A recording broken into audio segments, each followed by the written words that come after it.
नमस्कार. Positive physiotherapy clinic तर्फे मी doctor Pragya Girdhar आपल्या समोर आज कंबरदुखी या विषयावर चर्चा करणार आहे. पॉझिटिव्ह फिजिओथेरपीने एक खूप चांगला उपक्रम चालू केला आहे, तो म्हणजे पेशंट एज्युकेशन व्हिडिओजचा.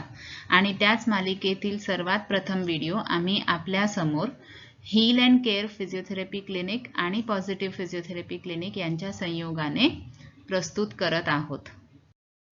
कंबरदुखी साधारणतः 80% लोकांना आयुष्यात कधी ना कधी कंबरदुखीचा त्रास हा होतोच होतो. पण याला घाबरण्याची गरज नाही आहे, कारण सगळ्यात चांगली गोष्ट एक आहे ती म्हणजे बऱ्याच लोकांना काहीही न करता हा त्रास आपोआप बरा होतो. त्यांना उपचाराची गरज पडत नाही. मग उरतात 20 ते 30% लोक ज्यांच्यामध्ये हा त्रास सतत उद्भवत राहतो. साधारणतः एक 3 ते 6 महिन्यांच्या अंतराने हा कंबरदुखीचा त्रास त्यांना पुन्हा पुन्हा होत राहतो.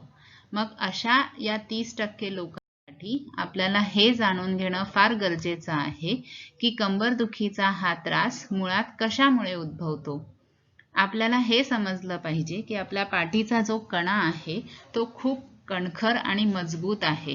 त्याची निर्मिती अवजड सामान उचलण्यासाठी, वेगवेगळ्या हालचाली करण्यासाठी, इन्क्लुडिंग खेळामध्ये लागणाऱ्या कॉम्प्लेक्स मूव्हमेंट्स किंवा डान्सिंगमध्ये लागणाऱ्या मल्टिपल कॉम्प्लेक्स मूव्हमेंट्स यासाठी झालेली आहे. तो मुळात कमजोर नाही आहे पाठीचा कणा.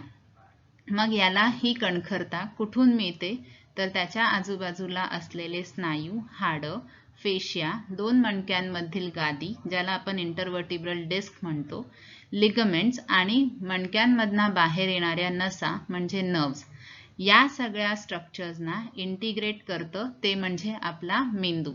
मेंदूच्या कंट्रोलमधना या सगळ्या स्ट्रक्चर्समध्ये जे काही कोऑर्डिनेशन होतं त्याच्यामुळे आपला पाठीचा कणा स्ट्रॉंग आणि मजबूत राहतो. यांना जर का इजा झाली स्नायूंमध्ये, हाडांमध्ये किंवा नर्व्समध्ये किंवा गादी सरकली तर एखाद वेळेस कंबरदुखीचा त्रास उद्भवू शकतो. पण सध्या रिसर्चने हे सांगितले आहे की मानसिक दडपण, अपुरी झोप म्हणजेच निद्रानाश किंवा एका जागेवर बसून सतत करत असलेले काम म्हणजेच डेस्क वर्क, जे आपण हल्ली प्रोबेबली सगळेच करत आहोत कारण आपण वर्क फ्रॉम होम आहोत, आणि त्यामुळे निर्माण होणारी शारीरिक अस्वस्थता किंवा लॅक ऑफ फिटनेस, आपण रोजच्या ॲक्टिव्हिटीज आपल्या फार कमी झाल्या आहेत, हे या गोष्टी as a major reason for back pain आता उद्भवतात आहेत. आणि या संदर्भात डॉक्टर ॲल्फ नेचमसन यांचं हे एक वाक्य फार महत्त्वपूर्ण ठरतं. त्यांच्या 50 वर्षाच्या सरासरी क्लिनिकल प्रॅक्टिसमध्ये त्यांना हे आढळून आलं की कोणतीही व्यक्ती कंबरदुखीचं योग्य निदान, योग्य कारण की या स्ट्रक्चरमुळे कंबरदुखी होते हे खरोखर सांगू शकत नाही. मग अशा या कॉम्प्लेक्स त्रासाचा, कंबरदुखीचा जर आपल्याला पुरेपूर आढावा घ्यायचा असेल तर तुमचे फिजिओथेरपिस्ट किंवा तुमचे ऑर्थोपेडिक सर्जन्स सोप्या मध्ये त्याला समजण्यासाठी 3 कॅटेगरीजमध्ये त्याचं क्लासिफिकेशन करतात. सर्वप्रथम क्लासिफिकेशनमध्ये येतं कॅटेगरी 1, ज्याला आपण रेड फ्लॅग्स म्हणतो. रेड फ्लॅग्स हे असे साइन्स आणि सिम्पटम्स असतात की जर का ते तुम्हाला होत असतील तर तुम्हाला त्वरित डॉक्टरांकडे जाणं किंवा इन्व्हेस्टिगेशन्स करणं फार गरजेचं होतं. तर काय येतं या रेड फ्लॅग्समध्ये? एक, कंबरदुखीसोबत तुम्हाला कुठचं तरी इन्फेक्शन असण्याची शक्यता असते, म्हणजे तुम्हाला ताप असू शकतो. जर तुम्ही पडलात, ॲक्सिडेंट झाला किंवा वयोमानानुसार तुमची हाडं ठिसूळ झाली असतील, ज्याला आपण ऑस्टिओपोरोसिस म्हणतो, ज्याच्यामुळे तुम्हाला फ्रॅक्चर्स होत असतील आणि त्या फ्रॅक्चर्समुळे, मणक्यांमध्ये होणाऱ्या फ्रॅक्चर्समुळे कंबरदुखीचा त्रास होत असेल तर तो रेड फ्लॅग आहे. तिसरी गोष्ट जी आता हल्ली फार कॉमनली बघण्यात येते ती म्हणजे कॅन्सर. हाडांचा कॅन्सर फार कॉमन होत चाललेला आहे. तर त्याच्यामुळे कंबरदुखी होत असेल तर हे लक्षात ठेवायला हवं की ते दुखणं कॉन्स्टंट असतं. प्रकर्षाने ते रात्री जाणवतं आणि त्या दुखण्यासोबत वजन कमी होतं. आपण डाएट करत नाही आहोत, आपण एक्सरसाइजेस नाही करत आहोत, काही स्पेशल एफर्ट्स नाही घेत आहोत वेट लॉससाठी, पण तरीही वजन कमी होतं आहे. म्हणजे हे कॅन्सरचे चिन्ह आहेत. इन्फ्लेमेटरी डिझिजेस जसे अँकायलोजिंग स्पॉन्डिलायटिस आणि शेवटचं म्हणजे लघवीवर किंवा मोशन्स पास करताना कंट्रोल नसणं, हे सायन्स जर असतील तर आपण ह्यांना रेड फ्लॅग्स म्हणतो आणि ह्यांचं निवारण करण्यासाठी आपल्याला डॉक्टरांचा सल्ला घेणं फार गरजेचं असतं. दुसरी कॅटेगरी आहे ती म्हणजे मेकॅनिकल लो बॅक पेनची. ही 90% लोकांमध्ये अशा प्रकारची कंबरदुखी दिसून येते ज्याच्यामध्ये स्ट्रक्चरली काहीही खराब झालेलं नाही आहे, काही फॉल्ट तुम्हाला मिळणार नाही, पण हे बेसिकली दुखणं वाढतं मूव्हमेंट्सने, समोर वाकण्याने, काही अवजड सामान उचलण्याने हे दुखणं आपल्याला दिसून येतं. पण ह्याचे वैशिष्ट्य असं असतं की हे दुखणं येत जात असतं, हे कॉन्स्टंट पेन नसतं आणि एक्सरसाइजेसने, फिजिओथेरपीने किंवा थोडेफार ॲक्टिव्हिटीजमध्ये बदल आणण्याने काही दिवसातच हे दुखणं बरं होतं. याला आपण मेकॅनिकल लो बॅक पेन म्हणतो. तिसरी कॅटेगरी अशी आहे जिथे कंबरदुखीसोबत पायामध्ये दुखणं फार जास्त असतं आणि जेव्हा पायामध्ये दुखणं जातं त्याला आपण म्हणतो की स्पाईनमधनं येणाऱ्या नर्व्स, नसा ज्या असतात त्यांच्यावर प्रेशर येतं, त्यामुळेच पायातलं दुखणं कंबरदुखीपेक्षा फार जास्त असतं. तर या टाईपच्या पेनला आपण 2 कॅटेगरीजमध्ये क्लासिफाय केलेलं आहे. सर्वप्रथम सायटिका. सगळ्यांना माहिती आहे, आपण बऱ्याचदा लोकांमध्ये ऐकतो की मला सायटिकाचा त्रास झाला आहे, पण हे सायटिका म्हणजे नक्की काय असतं की 2 मणक्यांमधली गादी, स्पेसिफिकली L5-S1 या लेवलमधनं जी नस बाहेर येते ती दबली जाते, ज्याच्यामुळे कमरेपासून पूर्ण पायापर्यंत दुखणं असतं, सोबत सुन्नपणा असतो किंवा पायांच्या मसल्समध्ये, स्नायूंमध्ये कमजोरी असते. या दुखण्याला सायटिका म्हणतात. दुसरी कॅटेगरी आहे ती म्हणजे लंबर कनाल स्टेनोसिस. या ह्याच्यामध्ये वयाच्या 50 किंवा 60 नंतर वयोमानानुसार होणारे जे बदल आहेत त्याच्यामुळे हाडांची झीज होते आणि नसांवर प्रेशर वाढतं. तर या स्पेसिफिक कॅटेगरीमध्ये आपल्याला उभं राहिल्यानंतर, चालल्यानंतर दुखणं वाढतं पायामध्ये आणि बसलो किंवा समोर वाकलं की ते दुखणं कमी होऊन जातं.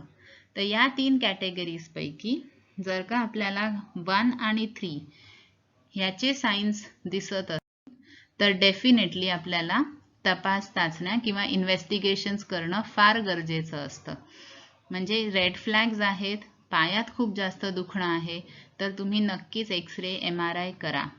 पण रिसर्चने सध्या सांगितलेलं आहे की बऱ्याचदा ज्यांना कंबरदुखीचा त्रास नाही आहे अशा काही लोकांचे त्यांनी जेव्हा MRI केले त्यांच्यामध्ये 20तल्या लोकांमध्ये 40%, 30 आणि 40तल्या लोकांमध्ये 50 ते 80% आणि 50तल्या लोकांमध्ये 90% 2 मणक्यांमधली गॅप कमी असणे किंवा गादी बाहेर सरकणं किंवा आर्थरायटिस म्हणजे हाडांची झालेली झीज ही लक्षणे दिसून आलेली. पण त्याचा अर्थ असा होत नाही की त्यांना कंबरदुखीचा त्रास आहे किंवा याच कारणांमुळे कंबरदुखी होऊ शकते. MRI वर, एक्सरेवर दिसणाऱ्या गोष्टी रिसर्चने आता सांगितलं आहे की जसे वयानुसार आपल्याला केस पांढरे होतात किंवा सुरकुत्या येतात चेहऱ्यावर, तसं त्यांना बघितलं पाहिजे. त्यांना टिपिकली कंबरदुखीचं कारण म्हणून बघायला नको आणि म्हणूनच हे जे वारंवार होणारे इन्व्हेस्टिगेशन्स आहेत त्याच्यामुळे आपला वेळ जातो, पैसा जातो, पण त्याही पेक्षा जास्त महत्त्वाचं आहे की त्या गोष्टींमुळे आपल्या मनामध्ये एक भीती बसते. भीती की मी पुन्हा माझी सगळी कामं करू शकेन की नाही, मी पुन्हा खेळू शकतो की नाही, मला पुन्हा जड सामान उचलता येईल की नाही, आणि यांना आपण नेगेटिव्ह ॲटिट्यूड्स म्हणतो किंवा येलो फ्लॅग्स म्हणतो. तर येलो फ्लॅग्स या अशा काही समजुती आहेत कंबरदुखीबद्दल जेणेकरून उपचार पद्धतींमध्ये आपल्याला अडथळा येतो, कारण लोकांच्या या समजुती फार घट्ट बसलेल्या असतात मनामध्ये. काय असतात त्या समजुती? की माझे कंबरदुखी फार हानिकारक आहे, ही कधीच बरी होणार नाही. मग लोक काही मूव्हमेंट्स अवॉइड करतात, समोर वाकणं बंद करतील, जमिनीवर बसणं बंद करतील, डिप्रेशनमध्ये जातात, मानसिक दडपण येतं. आणि अशाच लोकांना मग एक्सरसाइजेस व्यतिरिक्त पॅसिव्ह थेरपीज म्हणजे इलेक्ट्रिकल मोडॅलिटीज, अक्युपंक्चर, मसाज या सगळ्या गोष्टी फार आवडायला लागतात. जर आपल्याला असे काही पेशंट्स आढळून येतात तर त्यांना त्यांच्या फिजिओथेरपिस्ट किंवा डॉक्टरशी सल्लामसलत करणं फार गरजेचं असतं. जर का फिजिओथेरपिस्ट किंवा डॉक्टरच्या काउन्सिलिंगने त्यांना फरक पडत नसेल तर आता मानसोपचार तज्ज्ञांकडे कॉग्निटिव्ह बिहेवियरल थेरपी या नावाची उपचार पद्धती आहे, जेणेकरून अशा लोकांना खूप जास्त फायदा मिळतो. तर आपल्याला हे लक्षात ठेवायला हवं की येलो फ्लॅग्स उपचार पद्धतींमध्ये कधी अडथळा निर्माण करू शकतात आणि त्यांचं निवारण करणंही तितकंच गरजेचं आहे. आता वळूया आपण उपचार पद्धतींकडे. 1990 पासून ते 2020 पर्यंत उपचार पद्धतींमध्ये फार फरक पडलेला आहे. सर्वप्रथम आपण 90 मध्ये लोकांना बेड रेस्टवर ठेवायचो, ट्रॅक्शन्स लावायचो किंवा गोळ्या औषधांवर ठेवायचो. पण आता आपण लोकांना ॲडवाइस करतो, सल्ला देतो की त्यांनी ज्या मूव्हमेंट्सनी दुखणं वाढतं आहे त्या मूव्हमेंट्स कमी करून एक्सरसाइजेसवर भार देऊन physiotherapy through mechanical low back पेनची जी कॅटेगरी आहे ती 90 ते 95% बरी होऊ शकते. डेफिनेटली जर का रेड फ्लॅग्स आहेत, पायातलं दुखणं खूप जास्त आहे, म्हणजे कॅटेगरी 1 आणि 3, तुम्हाला डॉक्टरांना आणि ऑर्थोपेडिक सर्जन्सना भेटणं फार गरजेचं आहे. पण जर का आपण कॅटेगरी 2 मध्ये येत असू तर फिजिओथेरपीपासून आपल्याला खूप जास्त फायदा होऊ शकतो. थोडक्यात सांगायचं झालं तर कंबरदुखी बद्दल भीती मनातनं काढून टाकायला हवी. हे रिकवर होतं आणि हे लक्षात ठेवायला हवं की आपल्या पाठीचा कणा खूप स्ट्रॉंग आहे आणि it is meant for heavy lifting, म्हणजे अवजड सामान उचलण्यासाठी किंवा हालचाली करण्यासाठी, ट्विस्टिंग, कॉम्प्लेक्स मूव्हमेंट्स करण्यासाठी ते बनलं आहे. जर एखाद्या वेळेस एखाद्या दुखापतीमुळे ते थोडंसं सेन्सिटाईज होतं तर ते पुन्हा बॅक टू नॉर्मल येतं.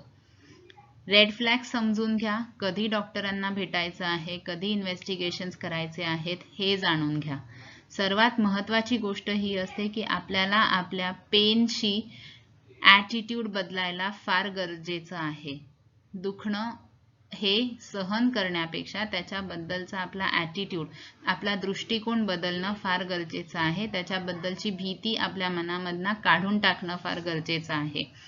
आणि सगळ्यात महत्त्वाचं म्हणजे कीप मूव्हिंग, एकाच जागेवर जास्त वेळ बसू नये आणि exercises is the key to strengthen your spine. Strong spine हवं असेल, कणखर मणका हवा असेल तर एक्सरसाइज करणं फार गरजेचं आहे. आम्हाला वेळ दिल्याबद्दल आणि आमची ही चर्चा ऐकल्याबद्दल धन्यवाद. आणि याच्याही पुढे जर का आपल्याला काही डाऊट्स असतील, काही तपासणी करून हवी असेल, इव्हॅल्युएशन हवं असेल तर आमचे 2 क्लिनिक्स अंधेरी आणि ठाण्यामध्ये आहेत आणि हील अँड केअर खारघर नवी मुंबईला आहे.